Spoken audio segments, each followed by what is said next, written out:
U.S. climate envoy John Kerry may be feeling the heat for his latest green agenda push. So he's speaking, of course, where else? But at the World Economic Forum yesterday in Davos, Switzerland. The former Secretary of State turned heads for parts of his speech, which critics are calling hypocritical and delusional.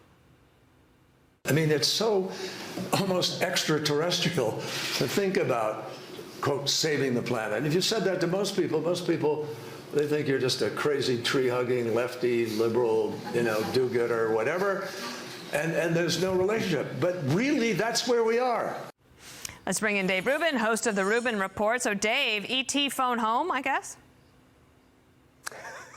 Dana, for the record, I do think that John Kerry is a crazy lefty, hippie, do-gooder, whatever. I mean, he thinks that because he sits in a room with a bunch of rich people to figure out how the rest of us should live our lives, not how they're going to live their lives, because I assure you these people will have their chefs, their personal chefs cooking on their gas stoves, and they will still be flying private, and they will still be using their gas-guzzling Escalades and Hummers and everything else.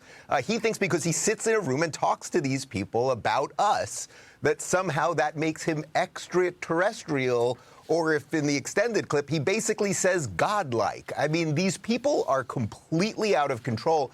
And, when I was watching the full portion of that, I kept thinking, why is it that nobody that is there seems to represent America? We send an awful lot of Americans there. John Kerry, I think, is American. He ran for president, if I'm not mistaken.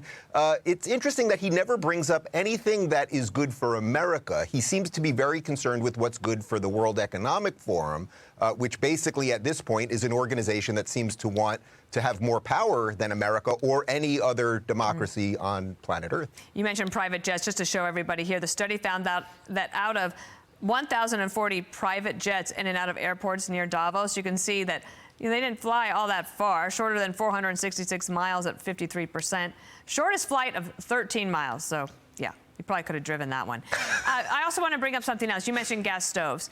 And this issue, some of the left are sort of trivializing it, saying, oh, there the right goes again, making a mountain out of a molehill. But Jerry Baker writes this in the Wall Street Journal: how the gas stove in your kitchen became a symbol of freedom, saying that the Great Gas Stove Rebellion of 2023 probably won't resonate with future generations of freedom-loving folk the way the Boston Tea Party does.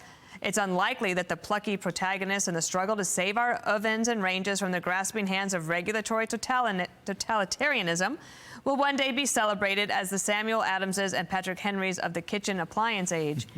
And yet this issue really did resonate with people because I think that it symbolized to them something bigger about government. Oh, it absolutely does. People are basically finally saying enough is enough. They want to come for everything.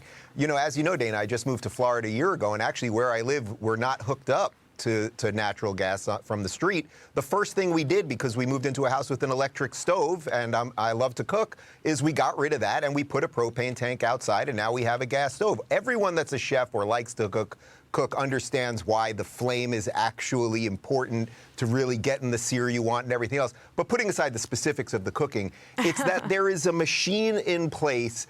There is a machine in place to take away joy out of every little thing, every little place in life that they can control you, whether it's what car you're supposed to drive or what stove you're supposed to cook on or what you watch or what you read. They want a piece of all of it. And the reason I think people on the right have stepped up on this one is people are just saying enough is enough. Because if you don't say enough is enough, they'll come for that, they'll come for the next thing, they'll come for the jacket you're wearing and the hairspray you're using and everything else. Not the hairspray. And that's what this really is about, control more than anything else. Can't take my hairspray. Hey, if I make it to Florida, I'm coming over for dinner because it sounds like you are making a good one.